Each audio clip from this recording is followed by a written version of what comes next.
Hello, Scorpio Safi here with another installment of Imperfect Perfection, Chapter 22 The Deepest Wounds. 5 years later, Luxor. Hey everyone, it's me, Luxor. Yes, you read that right. I'm using contractions now. It's stressful being a captain, and everyone pisses me off. Since I usually let contractions slip out whenever I'm upset, it happened so much from yelling at everyone's incompetence that one day I talked to Oswald like I'm talking to you now, and he pointed it out. I didn't even notice. Since then, I've just been talking like everyone else. A lot has happened in 5 years. My brother dying was a pain I've never felt before, and as someone who was devoid of emotion, I wasn't sure how to express it. Luckily, I had Emily to console me, and then one day she goes missing. Her going missing not only affected me, but poor Stanley Jones. He allowed his health to decline and he ended up at a home. They cut his medical and he wasn't able to afford his meds anymore. I'm at his funeral now, actually. He suffered a heroin overdose, no doubt supplied by those drug dealers that burned to death a few days ago. Damn it, Don. So I tried dating again. But we would date for a month or two and then they would end up ghosting me. And a few weeks after, they were reported missing too. Now I know how that poor Sandra girl must have felt, losing people she loved right before her eyes. That's why I took her case. I'm not letting another psycho free while I'm still searching for my missing girlfriends. I have had no leads, no witnesses. I know I like solving hard cases, but damn, this is tough. I light up a cigarette. Yeah, I know, but I'm so goddamn stressed, and seeing Stanley Jones being buried in front of my eyes doesn't help. I don't even know where to start. Nobody has seen anything. There's no trail. I'm wondering if I should just give up. But I can't give up. There's no case I haven't been able to solve.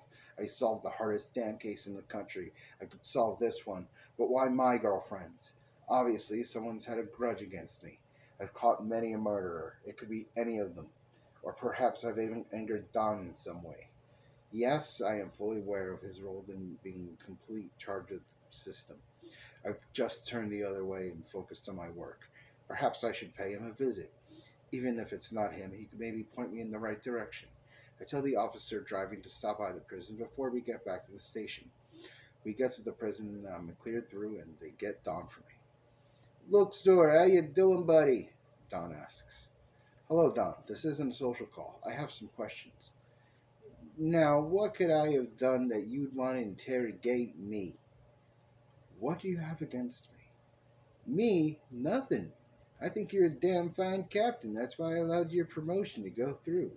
Then why are my girlfriends disappearing? If you don't have the vendetta against me, who does? You think someone's out to get you, huh? Why me? I was finally understanding romantic emotion, and as soon as it starts, it's ripped away from me. Who hates me that much that this keeps happening? If it's not you, who else could it be? My brother is dead, and I never forgave him for burning down my apartment, but it can't be him. It wasn't Stanley. Emily going missing is what caused him to go downhill in the first place. This all started after I solved that Heavenly Cruise case. Think maybe it's a relative of the dead psycho? Maybe. I deduced that they wouldn't know how to get to me, but maybe you're right. I often underestimate human intelligence because it's rare that people are at or near my level. And the perpetrator was smart enough to stay as long as possible in international waters before loading up the next shipment of people at the next refueling station. And hiding in the Arctic would mean that all of the meat would stay cold. That, and he would be out of anyone's direct jurisdiction. How the helicopters managed to miss it is beyond me. Of course, the ice walls were bigger back then, and the ship was white, and I did find it frozen on the ice as well, so I guess it could have been easily missed from above. Well, I'm not the one taking your girlfriends on you. If you think a relative of this sicko is copying the good old pastor, I'd say start there. Thanks, Don. Sorry I suspect you in the first place. Understandable. I would have suspected me too. All right, I gotta go. Stay out of trouble, please. I heard what you did to Zero. Get at it, gammon. Yeah, well, you're lucky it's difficult to determine who struck the killing blow, especially since the guards were all conveniently on break at the same time and the cameras were off. It's a lot of paperwork and explaining I've got to do.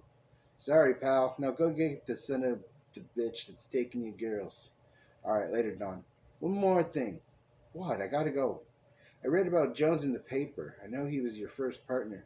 Sorry to hear he died for my stuff. It's whatever. I leave the prison and head back to the station.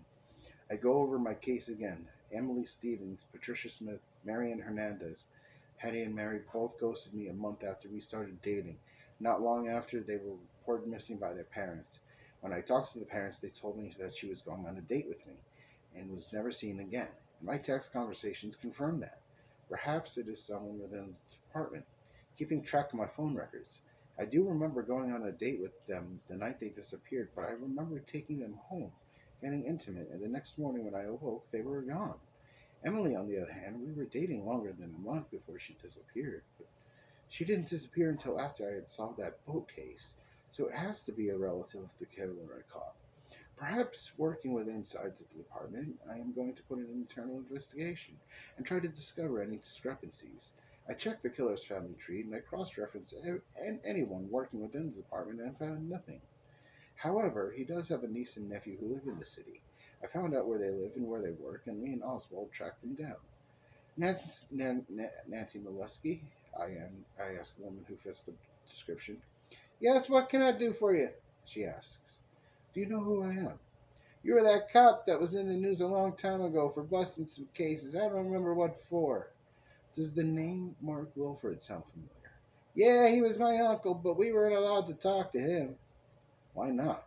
Well, as religious as my family was, Uncle Fred was. He took it over the top. He took the Jesus' body and blood thing a little too literally. And before the family knew it, he was a cult leader. So my family cut off all contact with him sometime in the late 80s.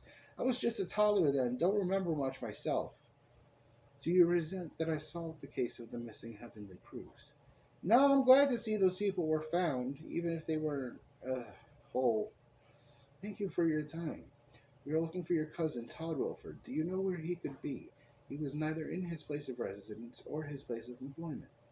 Oh, sometimes he's at the local thrift shop. He volunteers there. Check around. I'm sure you'll find him. Okay, thank you for your time. We get back in the car. Do you think she's telling the truth? Oswald asks me. Yes, she seemed genuine. Her body language, tone of voice, reactions all seemed correct. I concur. That her cousin is the same way? I hate to say this, Oswald, but I kind of hope he is who we're looking for. It's our only lead so far. We took a drive around the city, but gave up around 8 o'clock. Start fresh in the morning. You got it. You need anything from the office? No, I'm good. Oswald drops me off at my house, and I check my dating profile online as I'm lying in bed. I refuse to give up on a love life just because my girlfriends have ended up missing. Besides, it's been a year and a half since Mary went missing. I have to move on. I get a message from Debbie, a woman I have been consistently talking to for the past few weeks. She wants to meet tomorrow night at a chain restaurant for pizza. That's fine, it's only a date after all. I ask her what time and she says 7. Good, I can get freshened up before I have to go. She tells me what she'll be wearing so I can pick her out of the crowd, and I told her to look for the bald guy with thick glasses, and she just laughed out loud. I don't remember what time I fell asleep, but I know that alarm's so annoying. Which I know is the point, but still. I get on the bus and head to work. I spend the morning on paperwork and dealing with my officers. Around lunchtime, I told Oswald we were spending our lunch break with our suspect. How do we know where he'll be having lunch? We'll just ask his coworkers. I'm sure they know. We stopped at our suspect's place of employment and asked the woman at the front desk about him. He is known to frequent the fast food place around the corner. We head there, and according to my memory, we find him getting ready to sit down and eat. Oswald places our order while I sit down with our suspect. Todd Wilford. Yeah? He says. Can I help you? Do you know who I am? Yeah, I watched the news. Do you feel any hatred towards me? No, you did the Lord's work. Now all those people can rest in peace. My uncle was psychotic. My parents explained the difference between what we worship and what he believed. I still can't believe he was a cannibal. I didn't think he'd take it that far. I'm actually disappointed he never faced justice. But at least he's in hell where he belongs. Yes, well, I thank you for your time. We take our food to go. Sorry for interrupting your lunch. Me and Oswald leave and head back to the station to eat our lunch. I don't think he did it either. Are you sure? Oswald asks. Positive. This man is cemented into his faith. There's no way he could be behind this. Which leads us back to square one. Yep, maybe we should take another break on this case, at least until we come up with something else. All right, it's your case, your call.